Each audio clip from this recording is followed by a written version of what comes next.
suis ravie de vous accueillir dans cette conférence dont le titre est Les musées face aux vivants.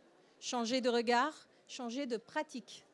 Et dans cette magnifique aventure du vivant, je serai entourée de Valérie Masson-Delmotte, qui est paléoclimatologue au laboratoire des sciences du climat et de l'environnement, de Benjamin Simon, qui est responsable du pôle communication publique et développement culturel au musée de la chasse et de la nature de la Fondation François Sommer. Ensuite, Émilie Girard, qui est directrice des musées de la ville de Strasbourg, mais également de ICOM France. Et enfin, Alice Charbonnier, directrice du département du développement des publics, du marketing, du musée de l'air et de l'espace, Paris-Bourget. Et moi-même, Margherita Balzerani, directrice du Louvre-Lens-Vallée. Sans plus attendre, je voulais vous poser une question à vous toutes et tous. Combien parmi vous, dans cette salle, connaissent les 9 limites planétaires qui ont été définies par Rockström et son équipe par levée de main?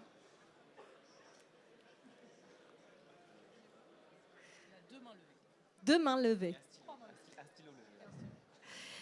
Eh bien, très bien.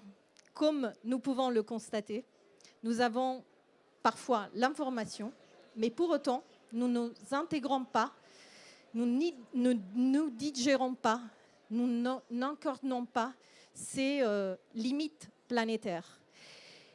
Et alors, je vous propose aujourd'hui, ce matin, dans cette question du vivant, de expérimenter ensemble, pas seulement, mais notamment en ressentant dans nos corps, dans nos émotions, quelques-unes de ces limites planétaires. J'espère que vous vous prêterez à cet exercice. Et alors, fermez les yeux, respirez profondément par le nez. Imaginez le vent dans les branches, l'odeur de la terre humide, un oiseau qui chante au loin. Ressentez ce lien avec le vivant autour de vous. Et maintenant, nous allons passer en revue 3 des 9 limites planétaires. Le changement climatique. Imaginez la chaleur d'un été extrême. Tendez les bras vers le ciel, comme si vous sentez le soleil brûler sur votre peau. Inspirez. Si vous sentez que la limite est respectée, expirez.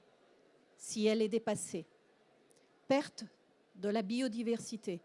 Imaginez que tous les oiseaux autour de vous ont disparu. Faites le geste de couvrir vos oreilles, comme s'il n'y avait plus de chant. Inspirez et expirez selon vos ressentis. La pollution chimique. Respirez un air saturé de particules. Mettez vos mains devant votre bouche, comme pour filtrer l'air. Inspirez et expirez. Ouvrez maintenant les yeux. Ce que vous venez de vivre est la sensation physique, émotionnelle de certaines de ces limites que nous dépassons. Ça n'est plus abstrait, c'est ce que nous ressentons par nos corps. Cette expérience montre que la culture peut nous reconnecter au vivant, nous faire ressentir ce que ça signifie ces limites et nous aider à imaginer des actions concrètes, à transcrire des nouveaux récits pour nous mettre en relation avec le vivant. Sans plus attendre, je passe la parole à Valérie Masson-Delmotte. Tout d'abord, elle nous expliquera quel est son travail. Qu'est-ce que ça veut dire aujourd'hui être paléoclimatologue? Et ensuite, je vous laisse la parole. Merci beaucoup. Merci. Et effectivement, donc moi, je travaille dans mes recherches pour caractériser et comprendre les variations passées du climat, ce qui permet de situer les changements actuels dans le temps long et aussi d'établir la confiance dans notre capacité à modéliser le climat et donc la confiance dans les outils qui nous permettent d'évaluer les évolutions futures.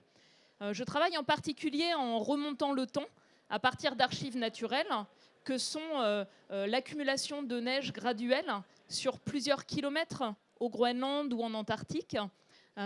Je travaille aussi à partir de l'analyse des anneaux des arbres, dans les arbres vivants anciens, mais aussi les poutres de bâtiments historiques. Et finalement, la première chose que l'on voit quand on travaille sur ces archives du climat, c'est la rupture de la situation actuelle. Donc, pour trouver autant de gaz à effet de serre dans l'atmosphère qu'aujourd'hui, il faut remonter plus de 3 millions d'années en arrière. Le réchauffement actuel, c'est une rupture sur plus de 2000 ans, et il menace même nos archives. L'augmentation des conditions propices aux incendies et les incendies de forêt, ou bien la fonte des glaciers qui efface littéralement l'archivage des informations climatiques. Souvent, quand j'essaie de parler de climat, je donne une image artistique. Vous, comment est-ce que vous glanez des informations par rapport au changement climatique? Un événement extrême? Une négociation internationale? Une nouvelle étude scientifique? C'est comme des taches de couleur. Et c'est difficile de donner sens à ces taches de couleur. C'est un peu comme un tableau impressionniste. Pour donner sens, il faut faire un pas de côté, reculer pour comprendre. Et on a vraiment cet enjeu pour nous, scientifiques, à utiliser un ensemble de vecteurs pour renforcer la compréhension, l'acculturation de l'ensemble de la société, ce qu'on appelle, nous, la littératie climatique. La littératie, c'est savoir lire, écrire et compter, c'est critique pour vivre. La littératie climatique, c'est comprendre les causes, comment nous affectons le climat planétaire, les implications pour ce à quoi on tient, pour ce dont on dépend, et surtout les leviers d'action. C'est ça, en fait, qui permet d'être des citoyens éclairés, acteurs de transformation.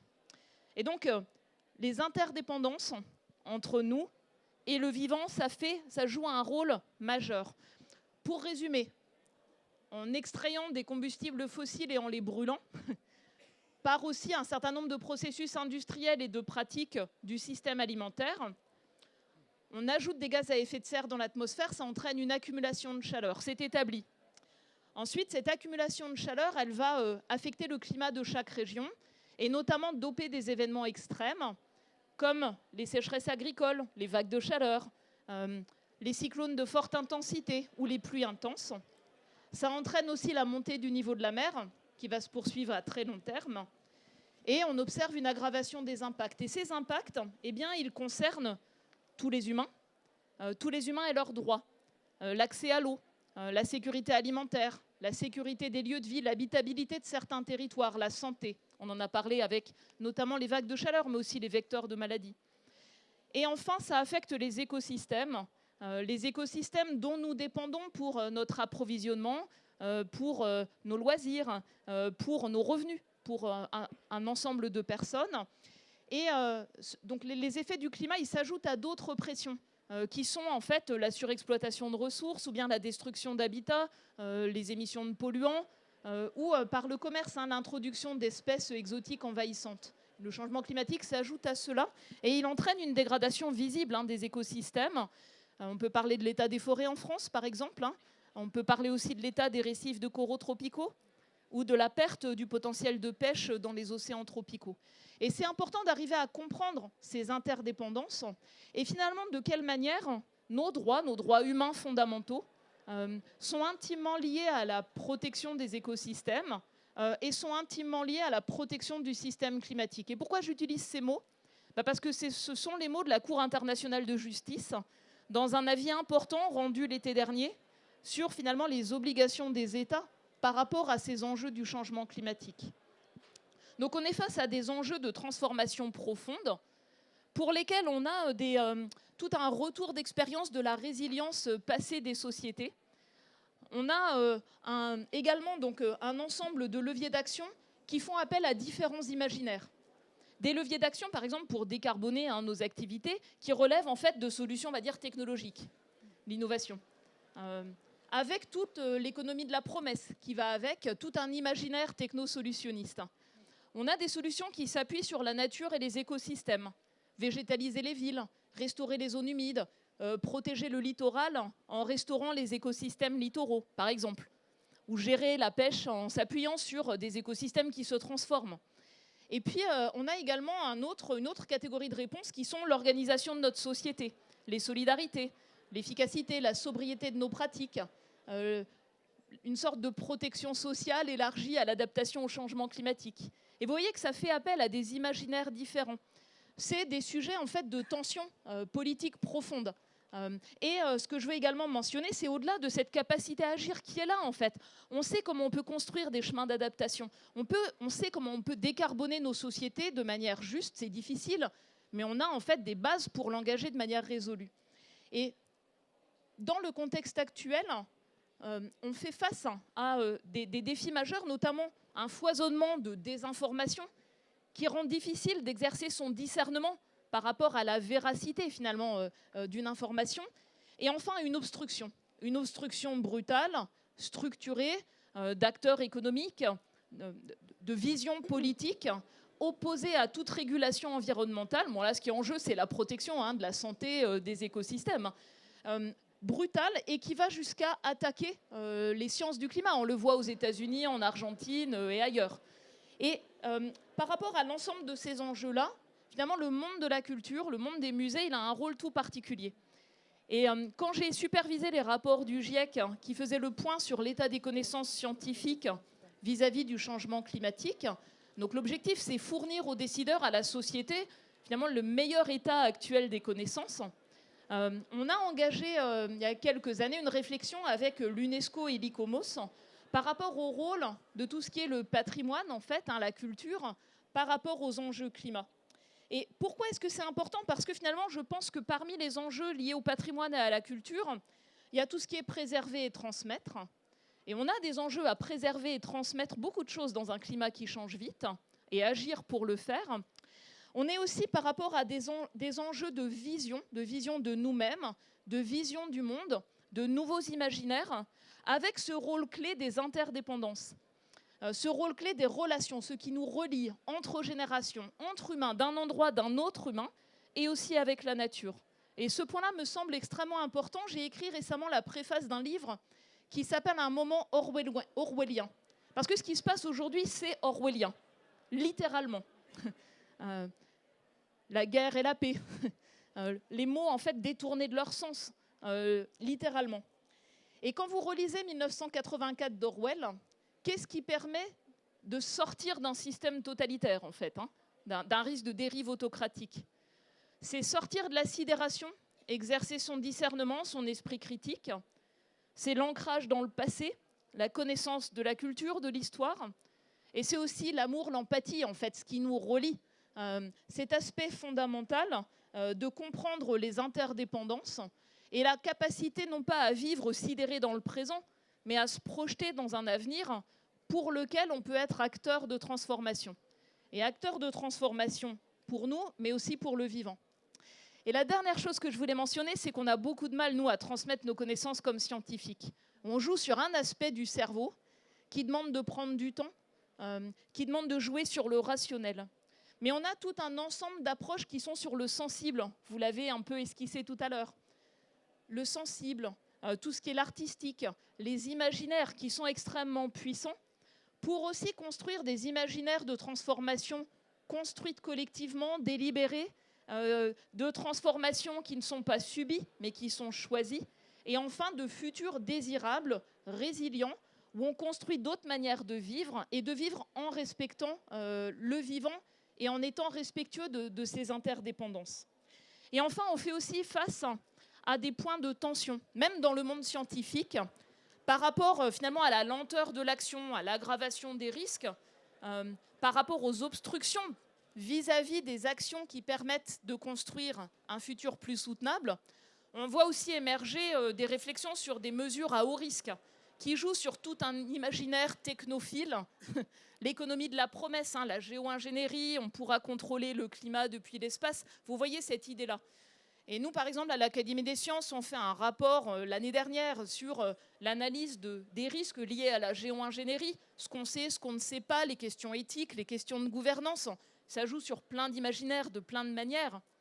Et puis, il y a une artiste qui, elle, crée une fausse start-up qui s'appelle Nuage Bleu, avec tout le code des start-up, tout le pitch, le marketing, et qui montre en fait comment on peut promouvoir ces idées-là, mais en jouant sur l'humour, l'ironie, la caricature, et ce qu'elle peut présenter en une demi-heure. C'est beaucoup plus puissant, je trouve, que ce que nous, on peut présenter par rapport à l'état des connaissances scientifiques, parce qu'elle permet aussi de percevoir toute une forme d'économie de la promesse, cette forme d'obscurantisme technophile que je décrivais tout à l'heure, dangereux en fait, avec une forme d'hubris qui est incroyable et qui s'écarte de la compréhension de toutes ces interdépendances qui sont clés pour un avenir durable pour tout le vivant de cette planète, humain et pas humain. Voilà. Merci beaucoup pour cette introduction, Madame Delmotte. Je laisse tout de suite la parole à Benjamin Simon sur le musée de la chasse et de la nature. On parle de vivant.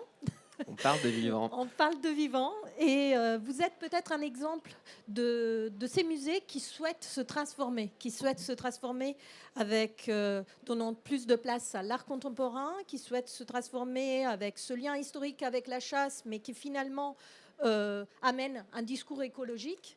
Comment vous pouvez expliquer cette évolution et vers quoi vous vous projetez demain?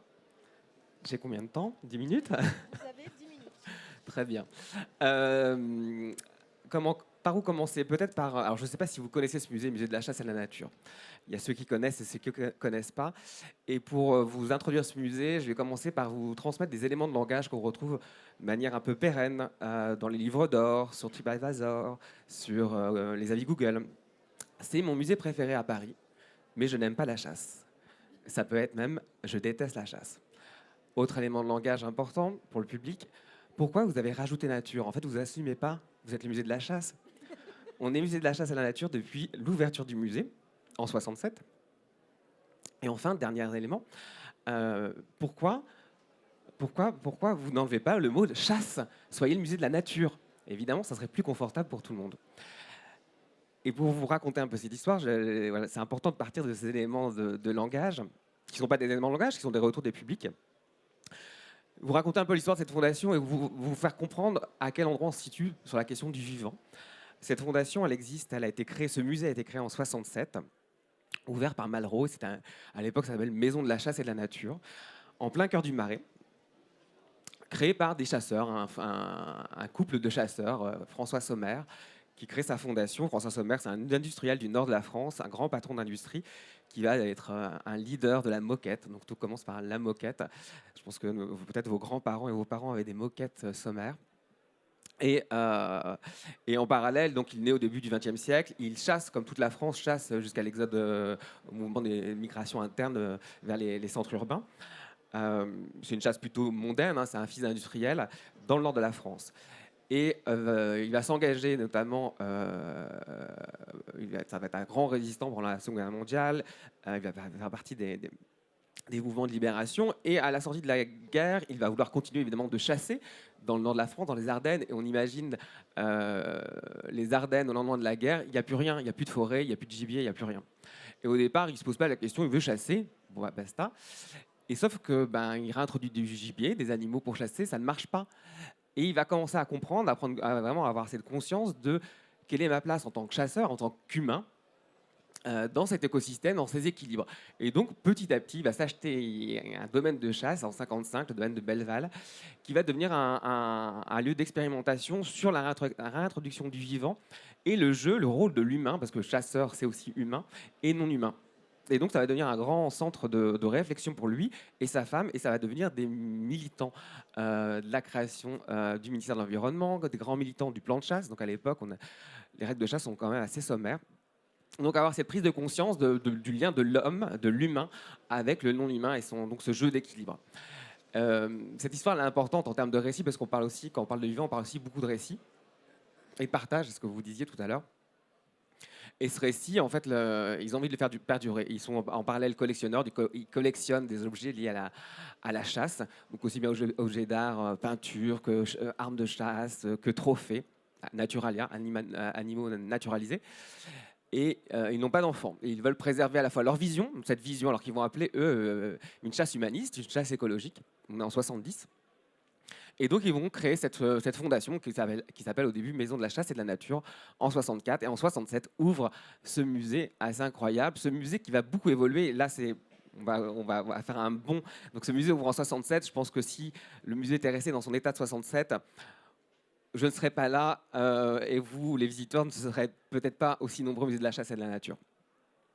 le grand changement, le changement radical qui s'inscrit quand même dans cette vision de la place de l'humain dans ses équilibres.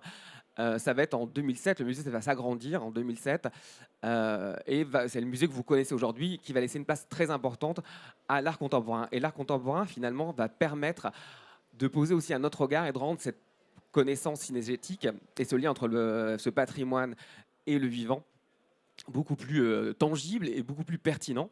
Et finalement, donc, finalement, les sommaires ont une vision très pionnière à l'époque. Et on voit actuellement que ces questions du vivant, elles animent encore et toujours les musées. Nous, on est partenaire, par exemple, du prix Coal.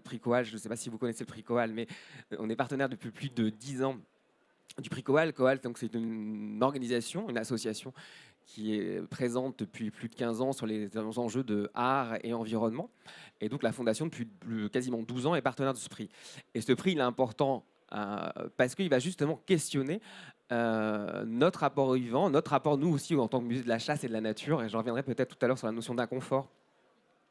Elle est prégnante au musée de la chasse et de la nature. Mais tout à l'heure, on parlait par exemple des glaciers. Comment montrer, par exemple, l'année dernière, la lauréate du prix Coal et Charlotte Gauthier-Vantour, qui travaille justement sur les algues rouges qui viennent transformer les glaciers en océans rouges. Et donc, c'est comment on montre ça à travers justement une programmation culturelle. La question du vivant elle est hyper importante. Je suis très long, non? Non, la question du vivant elle est très importante, surtout dans un musée qui est tout sauf un lieu du vivant. Un lieu vivant, un musée, c'est vivant grâce à sa programmation, grâce à sa médiation. Mais un musée, c'est pas un espace vivant. Un musée, c'est l'opposé. C'est-à-dire que quand vous prenez un objet, je crois que c'est Lucie Marinier qui parle du musée comme lieu extractiviste. C'est-à-dire qu'on prend un objet, on le met dans un lieu qui va être hyper contrôlé, dans une vitrine, avec un climat très, très particulier, très, très, très contrôlé. Donc la question du vivant, c'est plutôt être une plateforme de dialogue. Nous, le musée de la chasse et de la nature, et avec nos programmations, on n'expose pas le vivant, on crée des dispositifs pour créer un dialogue et une rencontre entre les publics, ces problématiques environnementales et les artistes. Eh ben, là, je voulais te poser la question justement, comment ce musée peut être aussi un lieu de débat et de tension, parce que tu l'as évoqué toi-même au début de la présentation du nom même du musée, il y a cette question-là. Comment ça peut devenir, donc ça engendre aussi la question du rôle social du musée.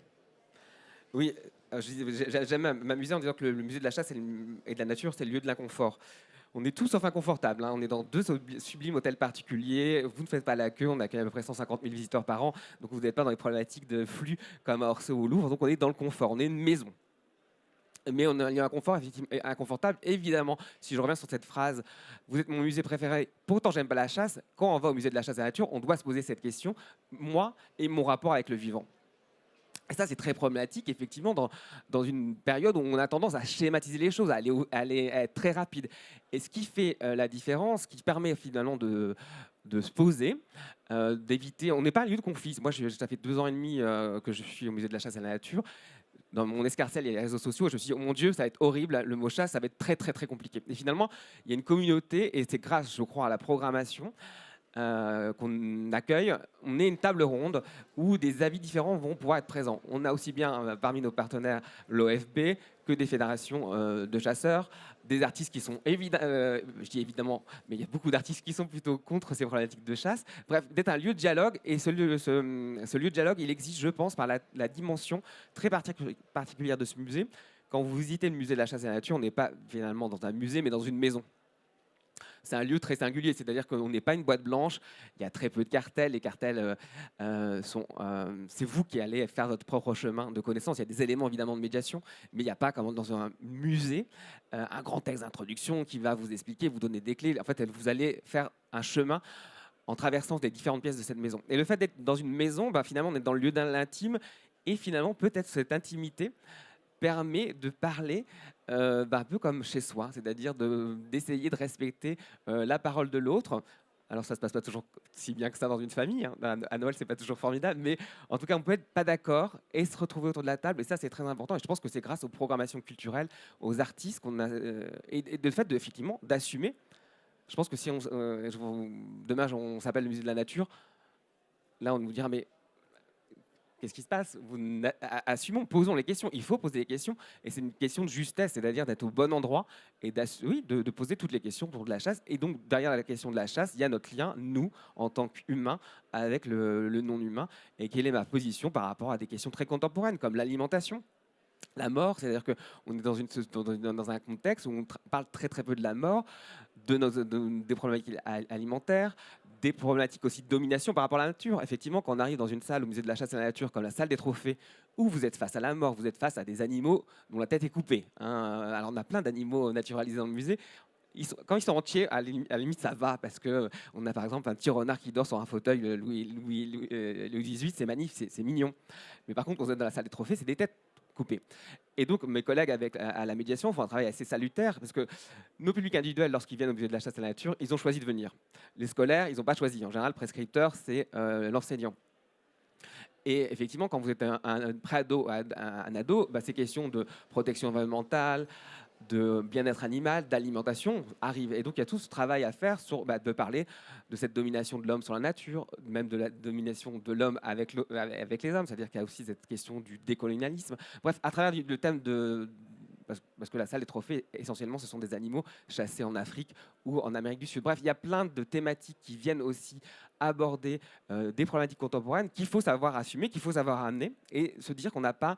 C'est jamais frontal. Ne jamais être frontal, on est vraiment, j'insiste sur cette dimension de dispositif de dialogue, on n'est jamais frontal, c'est-à-dire qu'on va amener le débat, poser la question, assumer, et notamment grâce aussi aux artistes. Voilà. Merci beaucoup. On reviendra sur les enjeux de ce musée, et ainsi qu'avec Madame Delmotte. Je laisse la parole à Émilie Girard.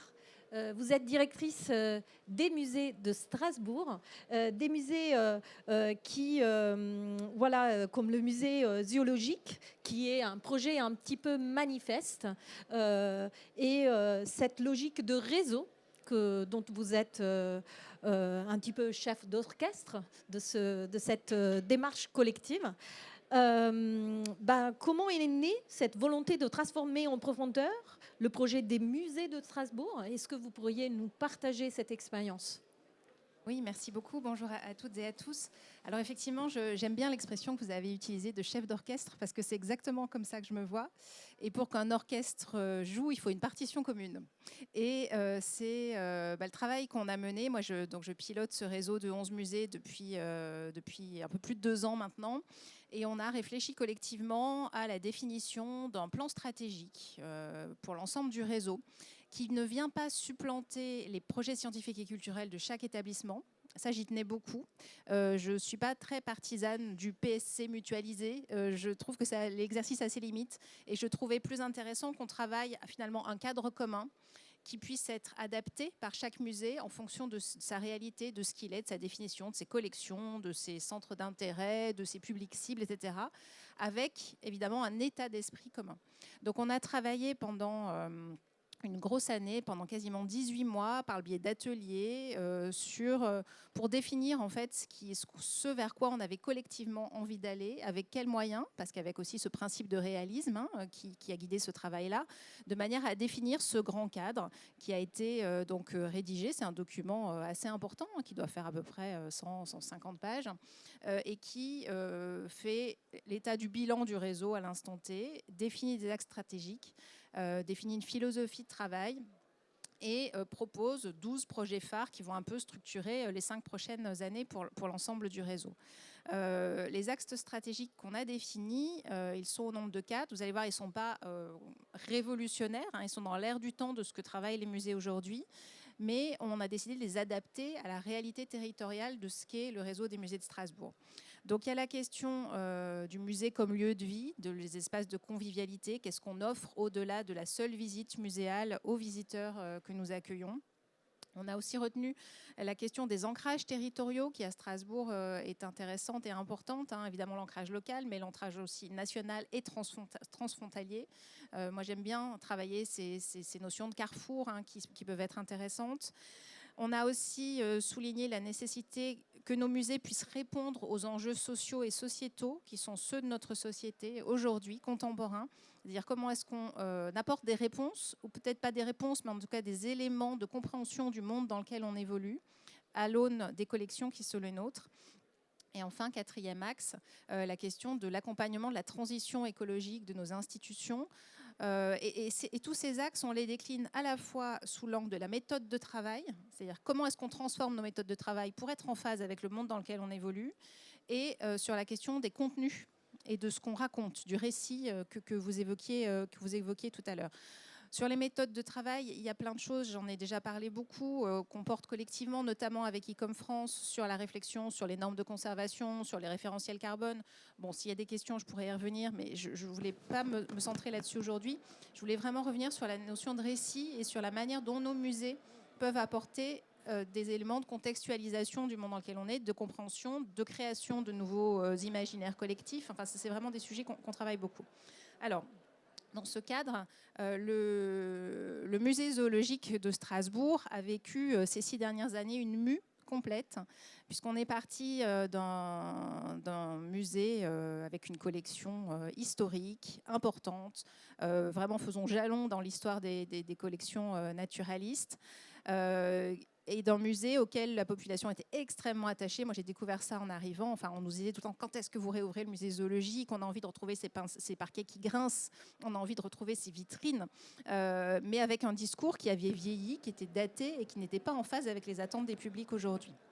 Donc l'équipe en place depuis plusieurs années a redéfini un projet stratégique, un projet scientifique et culturel, en travaillant. C'est un travail qui a été fait vraiment main dans la main entre les équipes des musées de la ville et l'université, qui est propriétaire du bâtiment dans lequel on s'installe et qui a été impliquée aussi dans le cadre de la réflexion sur le projet, et qui a décidé de poser le principe de la biodiversité comme principe fondateur de tout le discours du musée.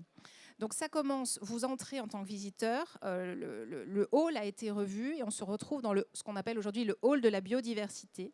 Donc vous vous retrouvez au milieu, je crois qu'il y a 6 mètres sous plafond, avec des coursives sur lesquelles vous avez des centaines de spécimens naturalisés.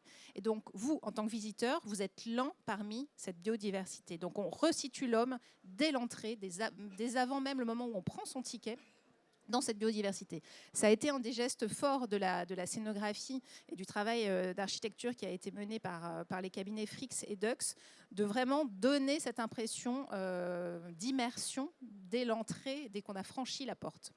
Et puis, vous avez un parcours, évidemment, qui revient sur cette diversité du vivant, qui évoque la découverte, qui évoque l'histoire des sciences naturelles, qui évoque le fonctionnement des écosystèmes, les classements des espèces. Donc on rentre dans un niveau de détail scientifique si on en a envie extrêmement poussé. Mais l'objectif est aussi, comme je vous le disais, de donner des clés de compréhension à partir de notre ancrage territorial. Donc là, j'ai mis à l'image une des salles, une des expositions semi-permanentes sur l'écosystème du Rhin supérieur. On est dans cette région-là. Et vous voyez avec des dispositifs, avec ce cyclorama, vous avez le paysage qui change en fonction des saisons, en fonction donc qui est très spectaculaire, devant lequel les gens passent beaucoup de temps et qui évoque un certain nombre de problématiques aujourd'hui. Notamment la diversité de la biodiversité régionale, le rôle des activités humaines et des aménagements du fleuve et ce que ça a comme conséquence en termes de biodiversité, la pluralité des enjeux aussi, qu'ils soient écologiques, économiques, culturels. Donc cet exemple-là, pour moi, il témoigne bien de la manière dont le musée s'est transformé, n'est plus seulement un musée de sciences naturelles, mais un musée de société qui fait écho aux problématiques qui sont les nôtres aujourd'hui. Et ce qu'on a essayé de faire, ça c'est un des autres points qu'on développe beaucoup dans notre projet stratégique, c'est de travailler la manière dont les différents musées du réseau peuvent se renvoyer l'un à l'autre. C'est-à-dire de sortir d'une espèce d'individualisation pour travailler davantage sur le collectif et pour pousser nos visiteurs à envisager un problème sous différentes perspectives. Et on a donc proposé de faire une programmation écho à cette réouverture du musée zoologique. Avec donc, j'ai perdu la zapette, elle est là.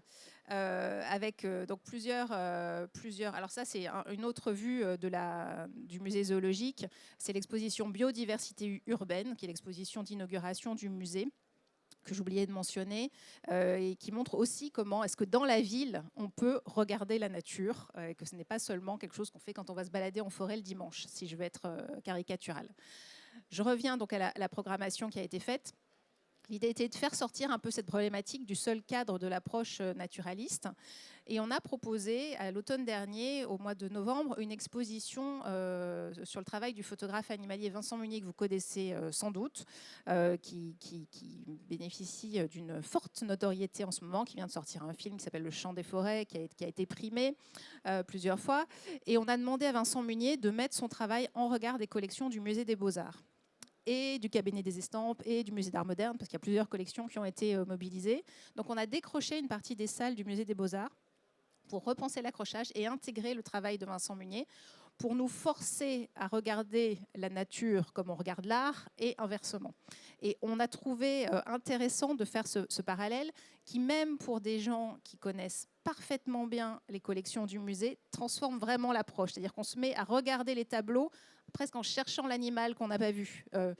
Et inversement, on regarde le travail de Vincent Munier comme on regarderait une peinture, sans que l'un souffre par rapport à l'autre. Ça, c'est vraiment ce qu'on a essayé de travailler. Ça fonctionne extrêmement bien. Ça nous amène des publics complètement différents de ceux qui fréquentent le musée des Beaux-Arts et qui permet ce jeu de passerelle qui, pour nous, était vraiment important à penser. C'est une exposition, donc il y a encore un mois de vie devant elle, mais qui a très, très bien marché, qui marche très bien. Pardon, je suis repartie à l'envers. Et l'autre projet qui vient d'ouvrir, c'est un projet qu'on a mené au musée d'art moderne et contemporain, qui a ouvert en février dernier et qui interroge, alors ça s'appelle l'état sauvage, et ça interroge notre rapport là aussi à l'animal. Et on montre à travers donc, une sélection d'œuvres du 19e, 20e siècle jusqu'à l'époque contemporaine, en dialogue avec des spécimens du musée zoologique, comment notre rapport à l'animal a changé de objet à sujet, et comment cette question de la biodiversité, elle apparaît aussi dans le travail des artistes par ce changement de paradigme et de manière dont on représente l'animal, au début comme une chose qui nous appartient, qu'on regarde comme un objet précieux, jusqu'à un compagnon. Donc réfléchir à ce qu'on appelle aussi aujourd'hui les espèces compagnes, et plus seulement les animaux de compagnie, pour vraiment faire transparaître de manière sous-jacente toutes ces évolutions qui sont celles qu'on connaît aujourd'hui.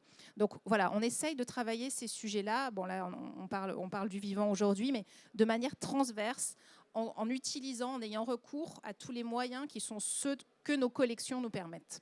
Ce que je trouve extrêmement intéressant, c'est que finalement l'interdépendance entre espèces non humaines et humaines, dont Valérie Masson-Delmotte évoquait en ouverture, on la retrouve dans la réflexion et dans la mise en exergue d'une nouvelle forme de gouvernance et d'interdépendance entre tous ces musées. Finalement, voilà, vous avez, dans un certain sens, réappliqué cette question du vivant, qui est propre au vivant. C'est ça, c'est-à-dire que j'en ai discuté il n'y a pas très longtemps avec Patrick Scheider, qui est un des fondateurs du mouvement de l'écologie culturelle, qui me disait, mais en fait, tu penses le réseau comme un écosystème.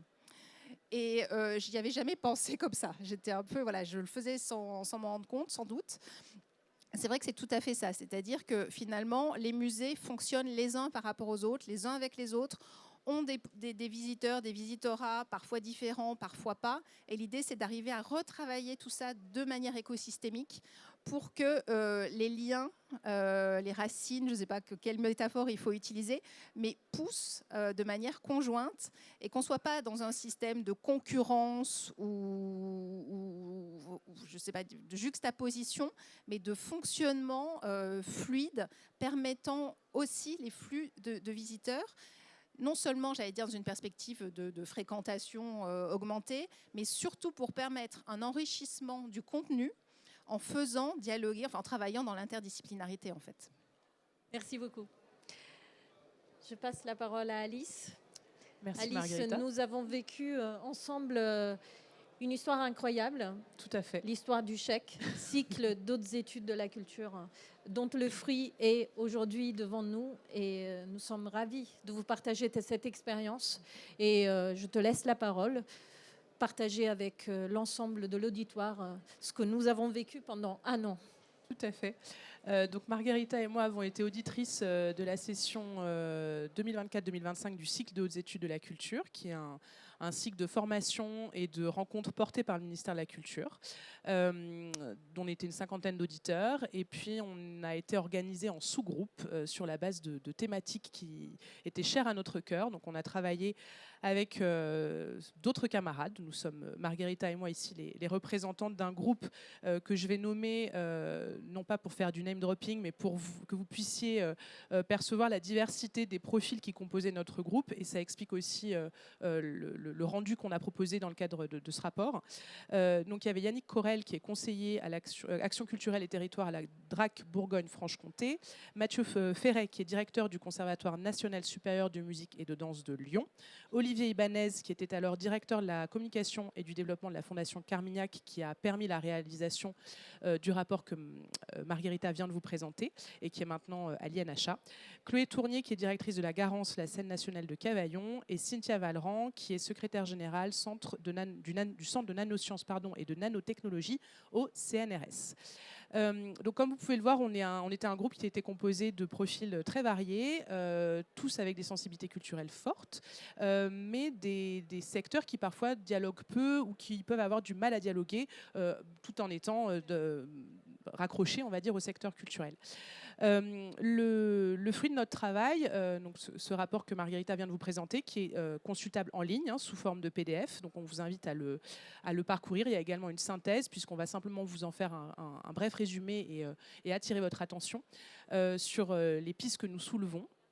Ce rapport, il part du postulat, en fait, et il rebondit sur les préconisations et les éléments que Valérie a pu partager en introduction. Il part du constat qu'on ne peut pas prendre soin, on ne peut pas faire attention de ce qu'on ne connaît pas et de ce à quoi on n'est pas lié. On est tous, je pense, convaincus qu'il y a des actions à conduire dans le cadre des évolutions culturelles, sociétales auxquelles on est tous confrontés. Mais ça peut être difficile de les faire vivre et de les intérioriser. Donc le postulat de notre travail, et je rejoins là la pensée de Morisot, de Descola, de Desprez, voilà, enfin, de nombreux auteurs que certains d'entre vous connaissent très certainement. Ce postulat, voilà, c'est de dire que pour pouvoir prendre soin, il faut être attaché et il faut aussi désirer. Et notre travail est basé sur ce postulat-là et l'affirmation que les politiques culturelles ont un rôle à jouer vis-à-vis des publics et vis-à-vis de la société dans l'attachement que les publics peuvent ressentir à l'endroit du vivant, qu'il soit humain ou non humain. On a organisé notre travail en 4 axes, donc tu vas... Toi, les évoquer, tu les bien, évoques, bien voilà. sûr. Le premier axe, c'était réinventer des récits prospectivistes désirables, s'inspirer des projets artistiques hybrides intégrant le vivant dans le process de leurs enjeux, imaginer des nouveaux modèles de gouvernance, on en a parlé tout à l'heure, pour soutenir cette transformation, et enfin, créer des expériences et des rituels pour ressentir nos attachements au vivant.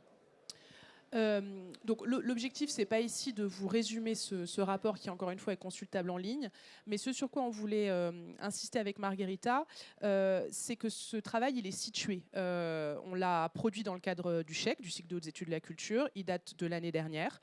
Depuis, le ministère a mis en ligne un référentiel qui s'appelle Culture et Vivant, qui est porté par Karine Duquesnoy, qui recoupe pas mal de nos recommandations. Depuis également, le Muséum national d'histoire naturelle a diffusé un manifeste qui porte sur ces questions également. Et ce sur quoi on voulait attirer votre attention en tant que professionnel du secteur culturel, c'est sur l'évolution en fait très rapide de tous ces sujets et sur la nécessité aussi de travailler en transversalité. C'est aussi pour ça qu'on avait vraiment à cœur que Valérie soit présente avec nous pour porter le discours scientifique, puisque dans notre groupe, on avait Cynthia Valran, comme je vous l'ai indiqué, qui est secrétaire générale d'une entité au CNRS. Et on aspire vraiment de nos voeux au décloisonnement des regards, des pratiques, aussi bien au sein du secteur culturel, également avec les sciences, mais également avec les publics. On est comment vis-à-vis du temps? On part sur le rituel? Voilà, et un point qu'on voulait vous proposer, comme on vous le disait, c'est difficile de vivre et d'être attaché à quelque chose qu'on ne connaît pas et qu'on ne vit pas. Donc pour terminer cet échange, et encore une fois, on vous invite vraiment à aller consulter le travail en ligne, et pour laisser le temps aussi aux échanges avec la salle, on va vous proposer de vous mettre debout, dos à dos, 2 par 2. Et comme j'ai vérifié, les rangs sont pairs, donc normalement personne ne sera tout seul. On peut le faire nous aussi, comme ça on participe. Voilà. Oui.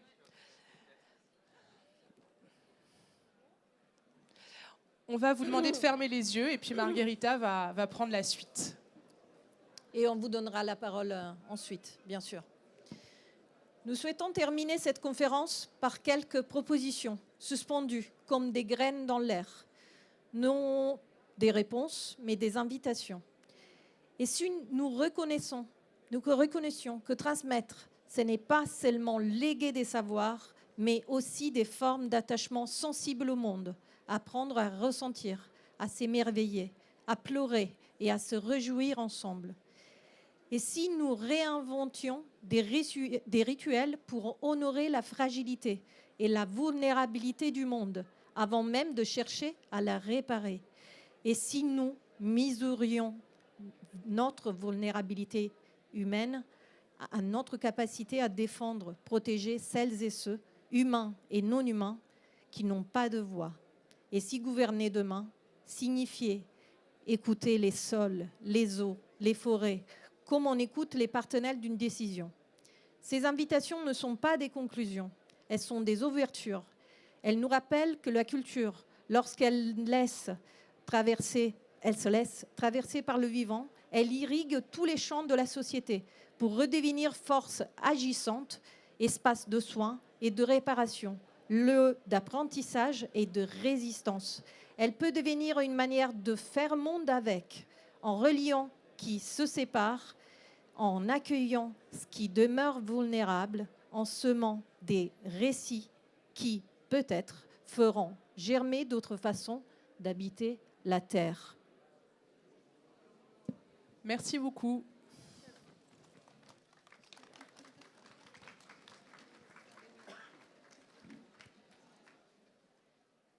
Eh ben, on peut faire passer après ce moment de... On a ressenti vos voisins, vos voisines. Vous êtes ça marche même dans une configuration comme ça, donc on est rodé maintenant. On est rodé. On peut faire passer le micro. Je vous laisse la possibilité de poser des questions, s'il y en a. Ne soyez pas timides, puisque nos intervenantes, nos intervenants ont plein de choses à dire. Et on était un petit peu short, mais j'espère que... Voilà. Bonjour, moi c'est Dainava du Jardin botanique de Montréal. Étant un musée de sciences, on voit que le public a une certaine fatigue de discuter ou d'apprendre sur les changements climatiques et tout ce qui se passe. Comment est-ce que vous avez des suggestions ou des façons de faire qui pourraient nous aider dans cette fatigue du public? Qui veut répondre?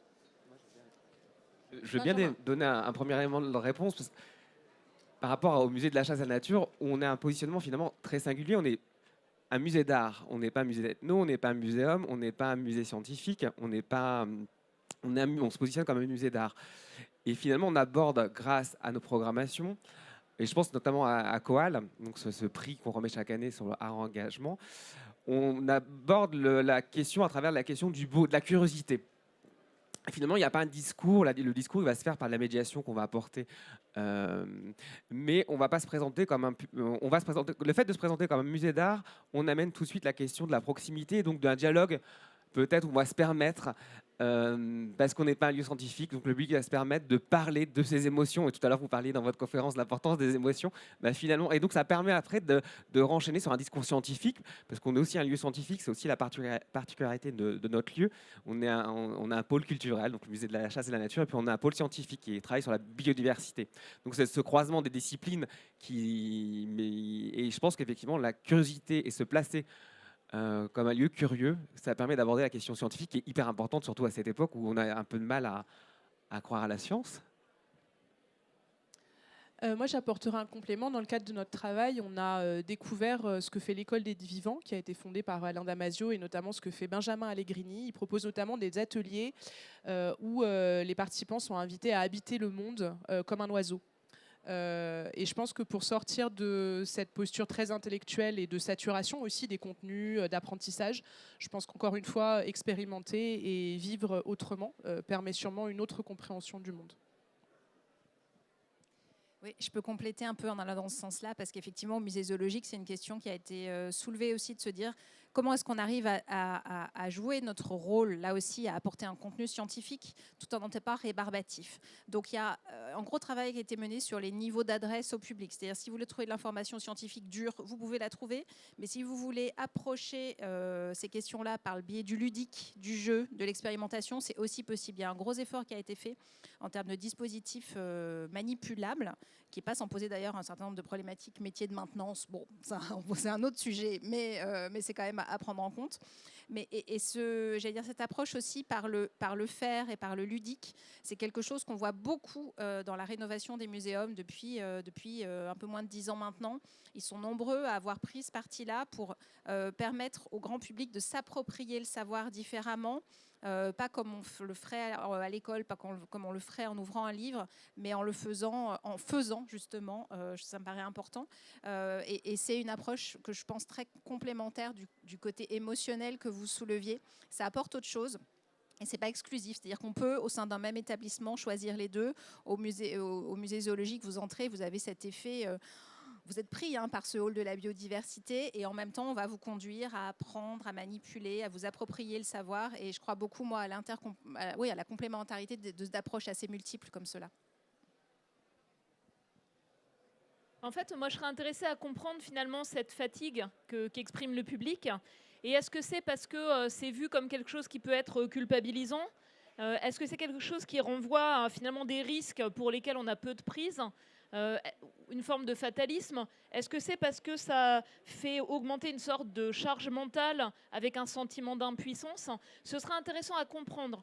Et finalement, j'avais eu des lectures intéressantes par rapport ne serait-ce qu'au rapport du GIEC, qui font le point sur l'état des connaissances, où certains disent voilà, c'est le livre des catastrophes annoncées, et d'autres disent non, c'est le livre dont vous êtes le héros. Parce qu'en fait, il y a plein de points de bifurcation, et on peut à chaque fois prendre plein de chemins différents, avec des avenirs, des mondes futurs qui n'auront pas les mêmes caractéristiques, mais dans lesquels on peut se projeter. Et du coup, en fait, construire quelque chose qui montre les leviers d'action, qui montre des exemples de cas de villes éponges, de villes qui se sont transformées pour mieux vivre avec la chaleur, des exemples en fait où on accompagne les transformations des écosystèmes en pensant comme un oiseau ou un arbre ou autre chose. Je pense que ça peut être vraiment intéressant de donner à voir la capacité à agir et des exemples inspirants, parce que c'est un point important. Et là, il y a aussi une profondeur historique qui peut être intéressante de comment, dans les sociétés, on a construit aussi de la résilience dans le passé. Voilà. Et après, il y a comment on accompagne, c'est pas quelque chose de facile, mais comment on accompagne ce qu'on peut appeler la solastalgie, c'est-à-dire le sentiment de perte des relations qu'on a eues, étroites en fait, avec un environnement qui est perdu. Et comment on en fait, comment on reconnaît cette émotion-là, comment on l'accompagne, et comment, vous savez, c'est les cérémonies d'adieu à des glaciers ou des choses de ce type-là, et on peut le faire pour une forêt ou une plage. Comment finalement, quelque part, on crée un nouveau rituel qui fait qu'on reconnaît, on accompagne ces sentiments, et ensuite, collectivement, on arrive à avancer ensemble, mais en mettant des mots et en accompagnant ce sentiment de perte. D'autres questions?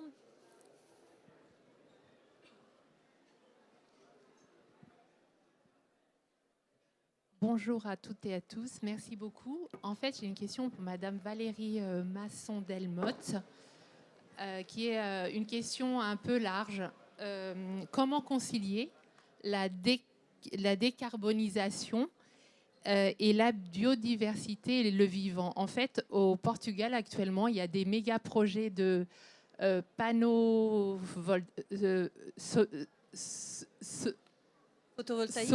photovoltaïques, énormément de projets, surtout en provenance d'entreprises étrangères, des projets miniers au détriment de la biodiversité, des personnes.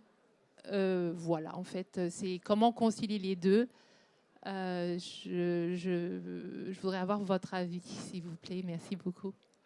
Oui, et en fait, c'est une des raisons pour lesquelles, à l'époque, le GIEC et l'IBES, qui est l'équivalent du GIEC pour la biodiversité, avaient fait un rapport d'atelier commun sur climat et biodiversité, en montrant que dans certains contextes, d'abord en montrant que agir pour le climat, c'est extrêmement important pour préserver la biodiversité, mais que dans l'ensemble des leviers d'action, il y en a qui peuvent être localement négatifs et d'autres qui peuvent être gagnants-gagnants. Et donc c'est arriver à éclairer cela qui est intéressant. Et après, c'est aussi arriver à montrer les travaux scientifiques qui montrent que comment, par exemple, des systèmes renouvelables pourraient être déployés tout en tenant compte des conséquences sur la biodiversité. Par exemple, sur des panneaux photovoltaïques, il y en a qui sont déployés sur d'anciennes friches industrielles qui sont très polluées, où il y a peu d'autres usages possibles, où il y a eu des études scientifiques dans la durée pour essayer d'évaluer les conséquences sur le vivant, les insectes, la petite faune locale, les chauves-souris ou les oiseaux. Et il y a des leçons qui sont tirées de ça. Après, le déploiement à grande échelle dans d'autres contextes, à la place de zones agricoles ou à la place de zones particulièrement propices aux vivants, c'est une aberration en fait. Et donc il y a cet enjeu-là. Je pense aussi aux éoliennes, où on sait que dans certains contextes, les éoliennes peuvent en fait, par l'effet d'aspiration, être défavorables pour les oiseaux migrateurs ou les chauves-souris. Il y a eu énormément de travaux scientifiques depuis. Il y a des capacités à détecter, ralentir. Il y a aussi des capacités à simplement assurer les éoliennes, les pales, sur la base de la compréhension de ce que voient par exemple les oiseaux. Ça n'est pas encore déployé, mais ça pourrait être fait. Et voilà, et ça pose aussi des questions de qu'est-ce qu'on accepte visuellement dans un paysage pour que ce soit moins défavorable pour, par exemple, les oiseaux migrateurs. Donc je pense que ces aspects-là, c'est des connaissances nouvelles, parce que ce sont des installations nouvelles qui émergent. Ça demande à être connu, parce qu'en fait, c'est pas blanc ou noir, comme c'était dit tout à l'heure sur la chasse et la nature, en fait. C'est des zones nouvelles, avec toujours une vision industrielle ou extractiviste qui est présente, mais où on peut trouver des manières de faire mieux dans une vision de gestion intégrée, en fait, de paysage, avec de multiples usages pour les humains et le vivant.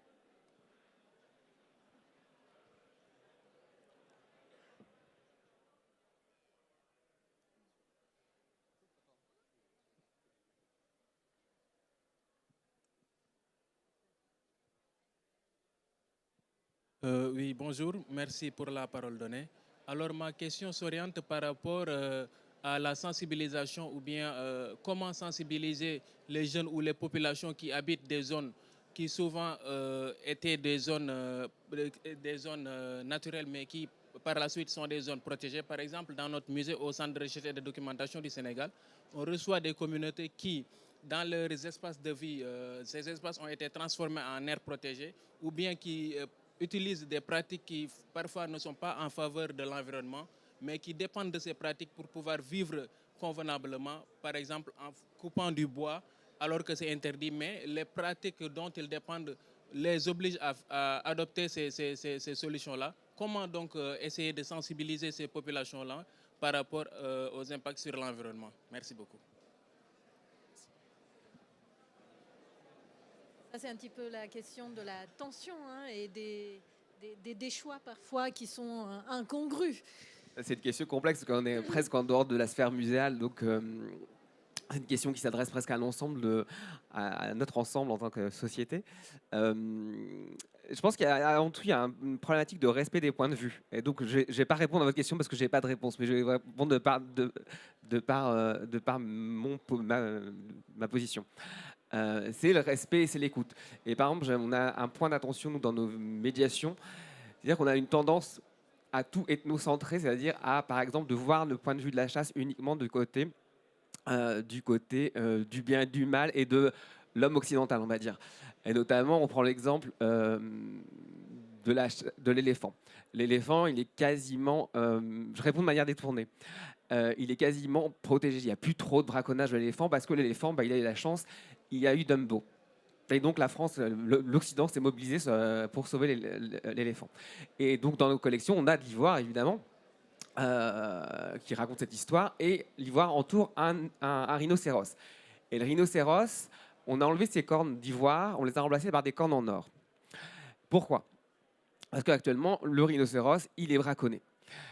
Et là, nous, côté Occident, on n'est pas trop au courant parce qu'il n'a pas eu Dumbo, le rhinocéros, mais actuellement, le cours de l'ivoire du rhinocéros est plus cher que le cours de l'or. Donc voilà, ça nous permet d'amener cette médiation à travers le sensible et de se positionner effectivement, toujours se situer. Vous parlez des populations locales, où je me situe quand je parle de la chasse et des leçons que je vais donner à autrui. C'est-à-dire que j'ai un autre exemple en tête. J'ai l'exemple du bébé phoque. Il y a un très beau documentaire en ce moment sur France TV, d'un réalisateur espagnol qui a travaillé sur la chasse aux phoques. La chasse aux phoques a été interdite grâce à la mobilisation ou à cause de la mobilisation de Brigitte Bardot. Pour ceux qui sont de ma génération, vous avez peut-être en tête ces images de Paris Match avec Brigitte Bardot et le bébé phoque et tué, et avec le sang qui imprègne la banquise. Et donc, il y a eu une interdiction de la chasse aux phoques, aussi bien industrielle qu'artisanale. Et donc, il y a des sociétés locales. La société locale s'est totalement disloquée puisque la nourriture a totalement changé.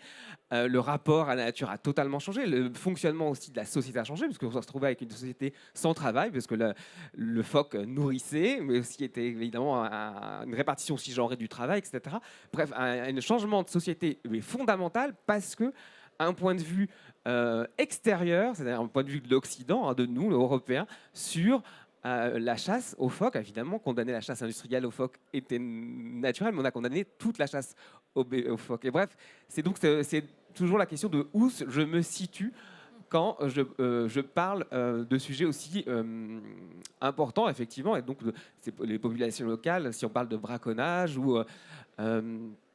ou même de défense de son territoire. C'est-à-dire que, par exemple, si on prend l'éléphant, l'éléphant est parfois, vous le rhinocéros, n'est pas chassé que pour sa corne. C'est aussi parce que, évidemment, quand vous avez un champ, que vous avez un troupeau de rhinocéros qui passe, oui, vous pouvez avoir défendre. Bref, donc c'est cette question d'équilibre et de point de vue situé.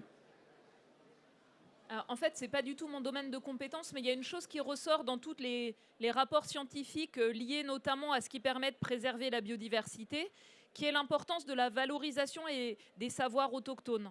Et en fait, donner à voir les savoirs autochtones, ce qu'a été une gestion durable dans la durée, c'est un point qui est extrêmement important parce qu'il y avait une compréhension fine des interdépendances, tout un ensemble de mécanismes sociaux, culturels, des tabous et d'autres approches qui ont permis finalement dans certains contextes de préserver des écosystèmes tout en vivant en fait de pratiques locales.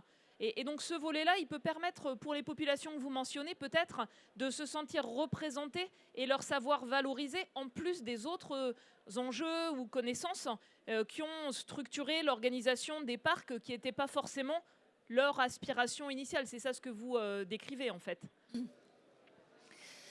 Eh ben, merci beaucoup. Merci à toutes et à tous. Nous arrivons à la fin de cette conférence. Avant de nous quitter, je vous demande d'applaudir toutes et tous nos intervenants. Émilie Girard, Alice Charbonnier, Benjamin Simon et Valérie Masson-Delmotte. Merci aussi aux organisateurs d'avoir mis en place cette conférence autour du vivant, parce que voilà, c'est très important de continuer à en parler. Je vous demande de vous applaudir à vous, parce qu'après cette conférence, j'espère que vous aurez des engagements, que vous pourriez mettre en pratique toutes les questions qui ont été évoquées dans vos champs de profession que vous exercez respectifs. Merci beaucoup.